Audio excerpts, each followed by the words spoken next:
অবশেষে ৩ অধিনায়কত্ব তত্ত্ব থেকে সরে আসলো বাংলাদেশ ক্রিকেট বোর্ড। মেহেদী হাসান মিরাজের পরিবর্তে বাংলাদেশ ওয়ানডে দলের অধিনায়কত্ব দেওয়া হয়েছে লিটন কুমার দাসকে।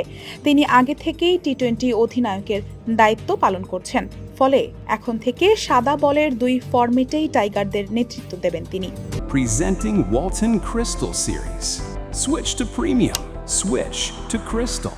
বুধবার মিরপুর শেরে বাংলা স্টেডিয়ামের বিসিবির কার্যালয়ে বোর্ড সভা শেষে নতুন অধিনায়কের নাম ঘোষণা করা হয়। অন্যদিকে ওয়ানডে দলের সহ অধিনায়ক করা হয়েছে তাওহিদ হৃদয়কে।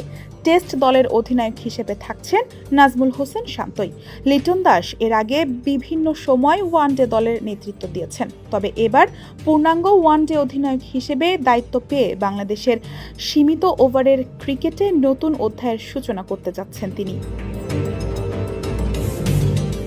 এর আগে আমিনুল ইসলাম বুলবুল বিসিবির সভাপতি হওয়ার পর 3 ফরম্যাটে 3 অধিনায়কের নীতি চালু হয়।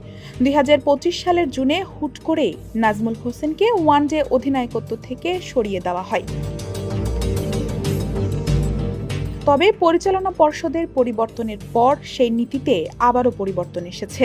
মিরাজকে সরানোর পেছনে অবশ্য নেতৃত্বের পারফরম্যান্সকে কারণ হিসেবে দেখাচ্ছে না বিসিবি।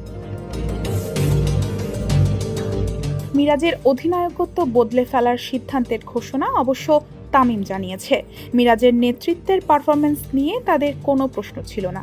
ব্যক্তিগত পারফরম্যান্সে মিরাজ যেন উজ্জ্বল নন, এই চাওয়া থেকে তাকে আর অধিনায়ক রাখা হয়নি। এখন 2 অধিনায়ক হলে তাতে সমন্বয়টা আরও সহজ হবে বলে বিশ্বাস তামিমের। ডেস্ক রিপোর্ট, সমকাল।